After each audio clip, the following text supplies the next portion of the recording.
오늘 말씀은 고린도후서 5장 7절입니다. 고린도후서 5장 7절 말씀.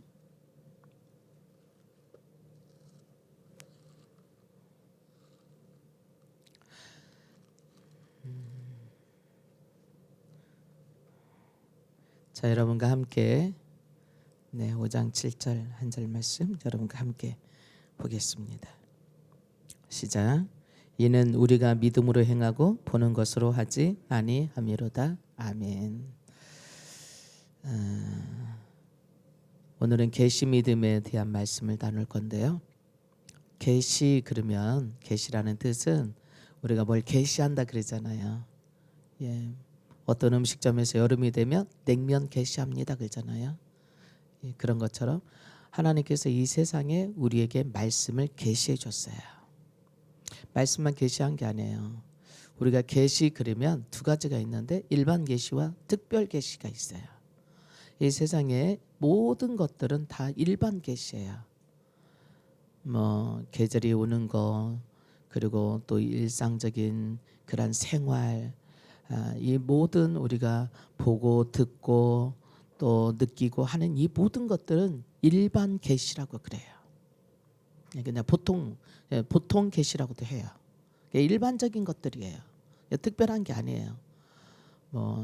아침이 되면 해가 뜨고 저녁이 되면 해가 또 지고 또 봄이 오고 여름이 오고 가을이 오고 이렇게 하는 것들은 전체적인 우리의 생리적인 것들을 비롯해서 모든 것들이 다 일반 계시예요.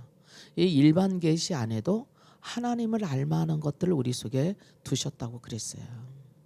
도마서 1장 18절 말씀에 보면 하나님께서는 보이는 것과 보이지 않는 모든 것들 속에 하나님이 있을 만한 것들을 우리에게 보여주셨어요.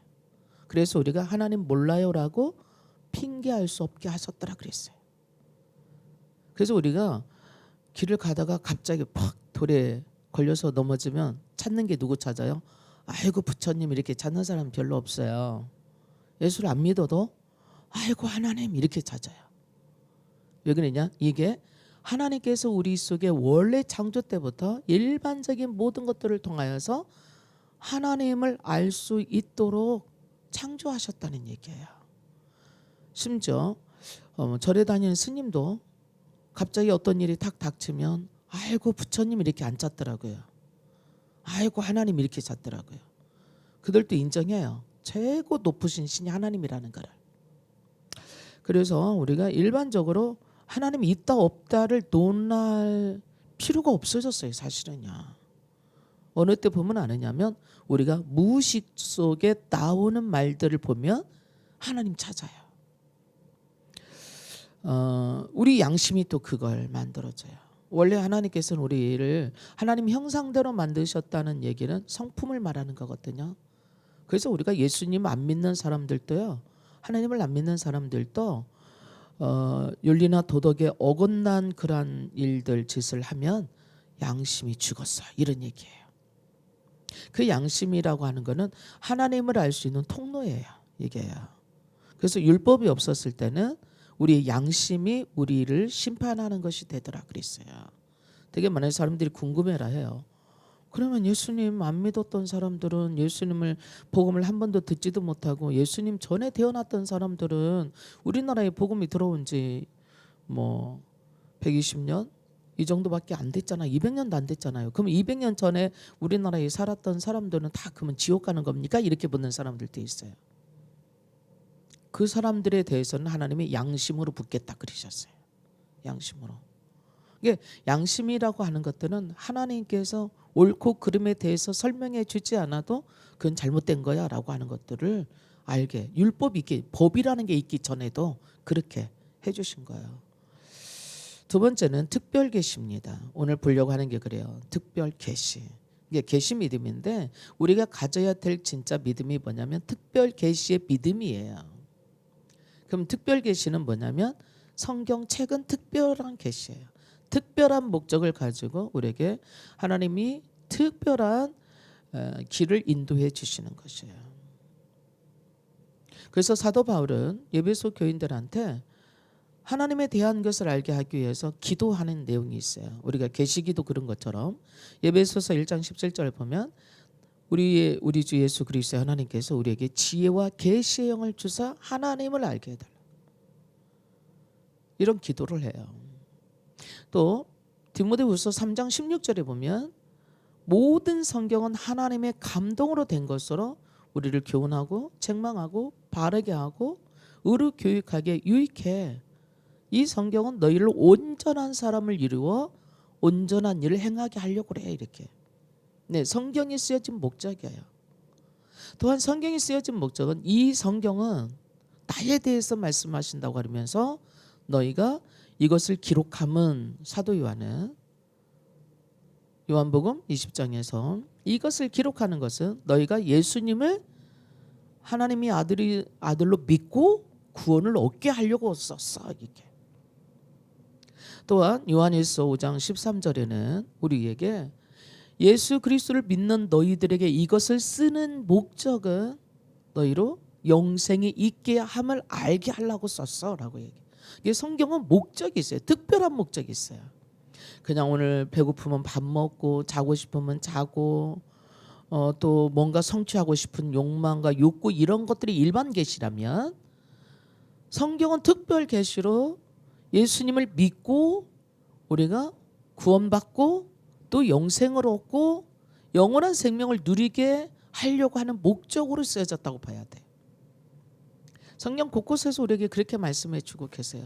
그래서 이 하나님의 말씀을 모르는 사람들은요 망하더라 그랬어요. 호세아 선지자는 대표적으로 너희가 하나님을 알지 못하는 지식 때문에 하나님을 아는 지식이 없어서 너희가 망하게 됐어라는 얘기를 합니다.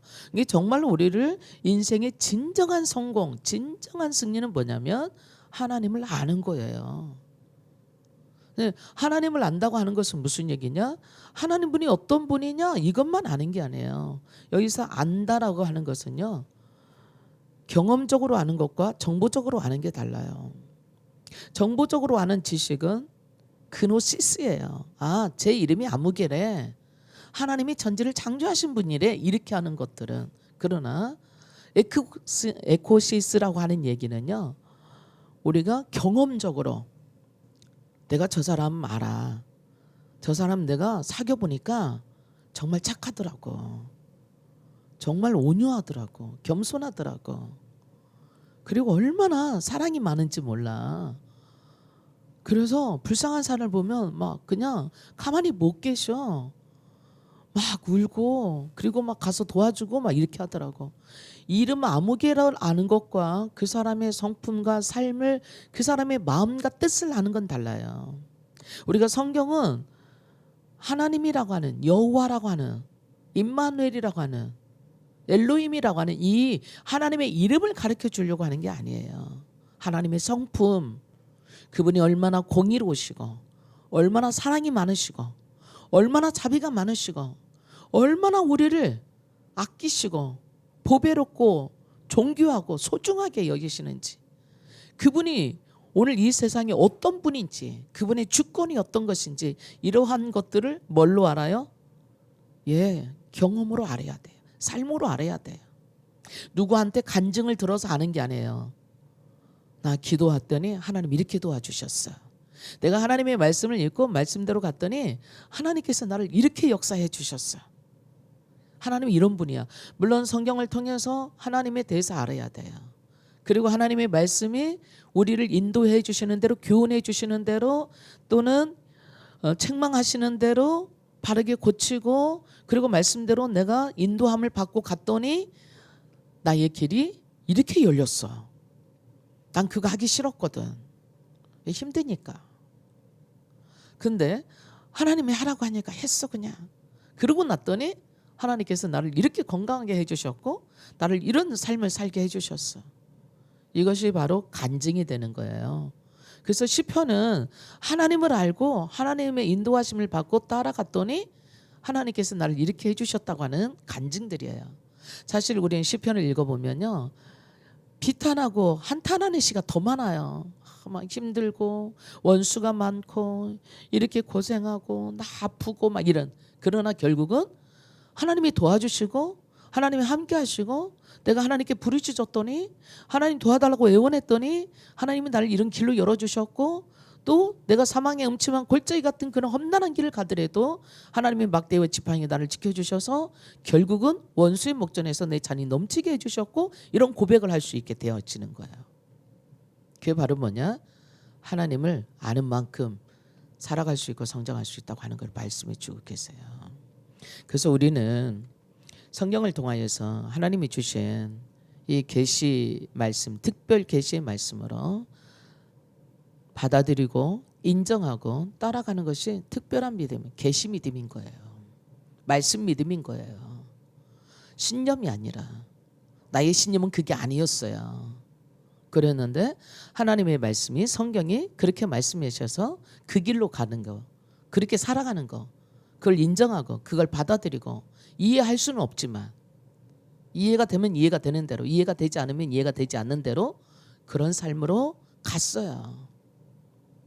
억울하지만 용서하고 인내하고 바라보라니까 바라보고 믿고 또한 모든 것을 맡기고 우리가 육신적으로 보이는 환경이나 상황으로는 절대로 그렇게 할 수가 없어요. 왜? 손해되니까, 왜? 힘드니까, 왜? 미련하게 보이니까, 사람들한테 무시당하고. 그러나 우리가 하나님의 말씀이 말씀하시는 대로 성령의 인도하심을 받는 그들이 곧 하나님의 아들이라 한 것처럼 하나님의 성령이 인도하시는 하나님의 말씀대로 인도받고 내가 하나님의 자녀답게 믿음의 삶을 걸어갔더니 하나님이 나를 온전케 하셨어요. 그래서 우리가 온전한 것은 훈련이 필요해요. 그냥 나는 내가 하고 싶은 대로 하고 그냥 가만히 있는데 되는 게 아니에요. 상당히 신앙생활을 오래 했는데도 불구하고 아직 안 되는 사람들이 있어요. 뭐가? 말씀대로 사는 일에. 내 감정을 절제하는 것도, 내 분을 절제하는 것도, 나의 느낌을 절제하는 것도, 그거는 하나님의 말씀으로 훈련받지 않으면 안 돼요. 그래서 우리가 말씀으로 교육받는 거예요. 의로 교육하기에 유익하다. 왜? 온전한 사람이 돼요. 온전한 일을 행하기에는 교육해야 돼요. 그래서 교회에서 성경 공부도 하고 집에 가서 성경도 읽고 성경 암송도 하고 그것을 삶 가운데 적용해서 살아가는 겁니다. 그리할 때 그게 말씀의 사람이 되는 거예요. 특별히 우리를 훈련할 수 있는 아주 좋은 게 있어요. 정말 하나님을 하나님으로 인정하고 정말 하나님을 이 세상에 내 인생의 주인이라는 사실, 하나님 만드셨으니까 그걸 인정할 수 있는 아주 좋은 훈련할 수 있는 게 있어요. 그게 뭐냐면 11조예요. 예를 들면 11조는 우리가 내가 주인이라면 나의 토지를 누구에게 소작으로 내놔요. 1년에 쌀 10가마만 주고 그대가 이 논 지어 먹어 이렇게. 그래서 네 하고 약속을 했어요. 그래서 이제 가을이 돼서 추수 때가 됐어요. 그러면 얼마큼 해야 돼요? 예, 10가마 줘야죠. 미리 주고도 할 수 있지만 다 농사 지은 다음에 쌀 나오면 줄게. 그래서 10가마 줘야 되죠. 그럼 이건 뭐예요? 감사해서 드리는 사례예요? 아니면 당연히 줘야 될 소작료예요? 소작료예요. 근데 쌀 10가마는 안 주고 나한테 이 논을 지어 먹으라 해서 고마워요 하고 쌀 1가마니를 가져왔어요. 그럼 뭐가 되는 거예요? 그게 감사한 게 될까요? 10가마는? 그러면 9가마는 아직도 안 준 거예요. 이게 감사가 아니에요. 자, 우리가 헌금 종류가 참 여러 가지 있지만 감사, 뭐 생일 감사, 무슨 감사, 범사 감사 막 이렇게 해요. 근데 11조는 안 해. 그럼 소작료는 하나도 안 내고 감사하다고 그냥 쌀 1가마 가져오는, 쌀 1말 가져온 거나 같대요. 그럼 그 감사가 아니에요. 내 돈을 띄어먹은 거지. 도둑이지 이게. 근데 우리는 대개는 11조는 안 해요. 소작료는 안 내요. 그리고 감사하다고 조금 이렇게 11조에 10분의 1도 안 되는 거 하면서 감사헌금 했대 나는. 그러니까 난 복을 많이 받을 거래. 복을 못 받아요. 소작료를 계속 안 내면 감사하다고 쌀 1마리나 1가마니나 갖고 오면서 소작료를 계속 안 내게 되면 이 돈은 누구한테로 갈까요? 절대 그 사람한테 계속 지어먹게 할 수가 없어요. 소장료를 잘 그때그때 낼 때 이 주인이 이 사람한테는 내 이 돈을 지어 먹으라고 계속 줘도 틀림없겠구나. 이걸 가져오겠구나. 그럴 때 어떻게 해요? 절대 다른 사람한테 안 주고 이 사람한테 계속 주는 거예요. 우리가 말라기에 보면 너희가 온전한 11조를 내 창고에 드리고 내가 너에게 복을 주나 복을 주지 않나 시험해 보라 그래요. 소장료를 당연히 계속 내면 그 돈을 계속 지어 먹으라고 주겠지. 시험해 볼 필요도 없어. 근데 우리는 어떻게 해요? 소장료를 하나도 안 내고도 왜 나한테 복을 안 주느냐, 왜 그 돈 지어 먹으라고 나한테 안 주고 다른 사람 옆집 사람한테 주느냐고 막 불평하고 따져요. 나를 시험해 보라고 그랬네요. 한번 시험해 보세요. 그래서 우리는 11조는 이렇게 말할 수도 있어요. 시험해 보기 헌금. 시험해 보는 거예요. 네. 오늘 우리는 성경에 그것만 계시해 주는 게 아니에요. 원수를 사랑하라고 하는 것도 계시해 주고 또 안식일을 기억하여 거룩히 지켜라. 지금은 뭐 주일 지키는 거잖아요. 또 지극히 작은 자에게 한 것이 곧 내게 한 거다. 그렇죠? 쉬지 말고 기도하라. 또 범사에 감사해라. 이거 성경이 말씀하시는 것은 세상은 다 없어져도 하나님의 말씀은 1.16도 없어지지 않고 그대로 다 이루신다고 했어요. 그럼 내가 지키지 않은 것도 우리가 네가 행한 대로 내가 갚아줄 거다 그런다면 내가 바르게 행했으면 바르게 행한 걸로 갚아주실 것이고 바르지 않게 행했다면 바르지 않은 것으로. 그래서 우리가 구약 성경에 보면 여러분들이 우리가 믿음으로 구원받지만 율법은 지키라고 주는 거예요. 그래서 지키는 자들에게는 내가 너를 복 주고 그랬어요. 이러한 복을 줄 거야. 대표적으로 신명기 28장에 보면 네가 나가도 들어가도 또 네 우양의 새끼에 무슨 뭐 떡반죽 그릇에 뭐 그리고 머리가 될즉 옆구리가 되지 않고 이런 말씀들이 하시는 거예요. 우리가 학교에 가도 공부하면 시험 볼 뿐만 아니라 학교 생활 기준이 있어요. 그러면 그 아이에게 이거는 잘했다고 못했다고 써주는 선생님의 평가가 있어요. 근데 요즘 아이들이요, 학교에서 공부받은 성적만 가지고 고등학교를 가고 대학교를 가는 게 아니에요. 내신이라는 게 있는데 이 내신은 교과와 비교과로 나누어져요. 교과는 공부한 성적이에요. 비교과는요, 얘가 청소랑 잘했는가, 선생님 말씀을 잘 들었는가, 친구들과 잘 어울려 지냈는가, 생활이 올바랐는가, 이거를 전부 선생님들이 보고 야의 생활 태도를 기록하는 거예요. 그게 비교과예요. 이게 내신으로 내가 학교 생활에 대한 점수로 올라가더라 이거예요. 우리가 하나님 말씀도 마찬가지예요. 우리의 생활 전부 전반적인 것들을 하나님께서 네가 행한 대로 갚아줄게라고 말씀하세요. 그럼 바르게 행하지 않은 사람한테는 그 복이 갈 수가 없는 거예요. 우리가 믿음으로 구원받지만 복이라고 하는 것은 내가 심고 거두는 거예요. 물질도 그렇고 몸으로 봉사하는 것도 그렇고 봉사는 하나도 안 해요. 그러면 그 사람의 건강에 대해서는 하나님 앞에 받을 게 없겠지요. 오늘 저와 여러분이 계시해 주시는 걸 믿고 따라가는 것이 계시 믿음입니다. 오늘 성경에 기록된 것을 하나님의 말씀으로 인정하고 우리가 예수님을 고백할 때 주는 그래요. 주인이라는 얘기야. 예수는 그리스도시요 살아계신 하나님의 아들입니다. 예수님이 우리의 주인이시고 구원자이시고 하나님이라고 고백하는 것이 베드로가 했던 신앙 고백이었어요. 우리가 신앙 고백은 예수님 내 인생의 주인이시고 구원자이시고 하나님이십니다라고 고백하면서 하나님 건 하나님께 안 드리고 있어요. 그리고 하나님 말씀을 지키지 않으면서 나의 주인이라고 고백하고 있어요. 앞뒤가 안 맞아요.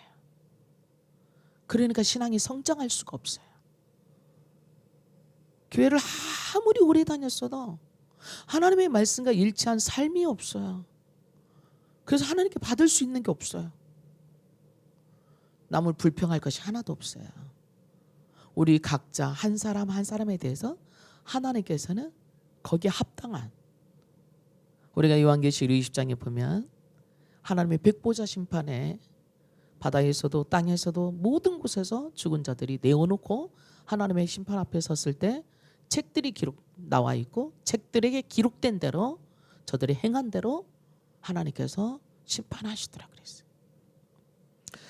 오늘 우리는 손에 들고 있는 이 성경이 그냥 문서로 되어 있는 책으로만 남아있지 않게 우리가 이 말씀을 끊임없이 매일같이 읽고 듣고 그리고 공부하고, 저 좀 빼세요.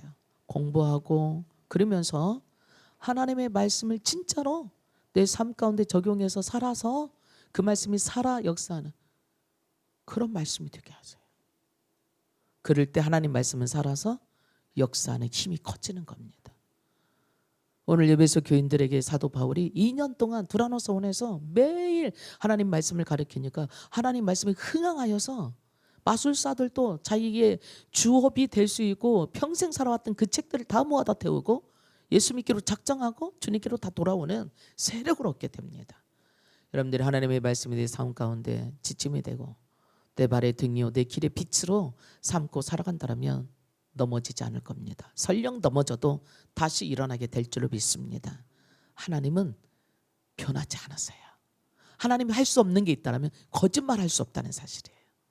이 성경에 기록된 이 말씀이 2021년도에 저와 여러분들에게 길이 되고 빛이 되고 그리고 따라가는 말씀, 살아있는 능력 있는 하나님의 말씀이 되어서 내 삶을 주관해 주시고 다스려 주시고 인도하시고 축복하시는 말씀이 될 수 있기를 축복합니다. 하나님의 말씀을 믿는 믿음을 가지십시다. 하나님의 말씀을 받아들이십시다. 하나님의 말씀을 행하고 삽시다. 하나님의 말씀이 인도함을 받으십시다. 놓치지 마십시오. 중얼거리고 읊조리고 다니시고 매일 집중해서 읽으시고 읽는 걸로 끝나지 마시고 그 말씀을 지켜 행하시고 기뻐하라면 기뻐하시고 용서하라면 용서하시고 드리라면 드리시고 도와주라면 도와주시고 사랑하라면 사랑하고 이렇게 하나님의 말씀이 하나님이 하시는 말씀을 오늘 또 인정하고 받아들이고 행하는 이런 믿음으로 풍성한 열매 맺는 축복된 해가 되기를 예수님 이름으로 축복합니다. 기도합니다. 하나님, 오늘은 계시 믿음에 대해서 생각해 봤습니다. 내 신념이 아니라 세상의 상식이나 윤리가 아니라 어쩌면 세상과는 너무나도 안 맞는 게 하나님 말씀입니다. 세상 다 그렇게 살아. 대충 속이고 대충 둘러대고 그리고 손해보지 않기 위해서 이렇게 저렇게 변명하면서 살아. 왜 너만 뭐가 그렇게 툭 잘라라고 말할지 모르겠습니다. 그러나 우리 그렇게 살 수 없는 게 있습니다. 하나님의 원칙입니다. 하나님의 법칙입니다. 하나님의 말씀입니다. 하나님의 약속입니다. 하나님의 뜻입니다. 하나님이 우리를 만드신 목적입니다. 우리의 삶을 통해서 우리 착하고 선한 것을 통하여서 하나님께 영광 돌리며 세상 모든 사람들에게 우리의 삶을 통하여서 하나님이 과연 살아 계시다는 사실을 보여주고 알려주고 그들도 하나님께로 돌아오게 하기 위하여서 오늘 우리를 먼저 부르셨고 아름다운 것을 선포하게 하시는 선전하게 하시는 그러한 통로 되기를 원하신 하나님, 아브라함을 부르셔서 네가 복이 되리니 너로 말미암아 만민이 열방이 복을 받게 되리라 말씀하신 이유는 바로 오늘 또 우리를 부르셔서 열방이 너를 통하여서 너의 삶을 통하여서 너의 겸손함과 너의 사랑함과 너의 섬김을 통하여서 그들도 하나님 계심을 알게 하기를 원하신다라고.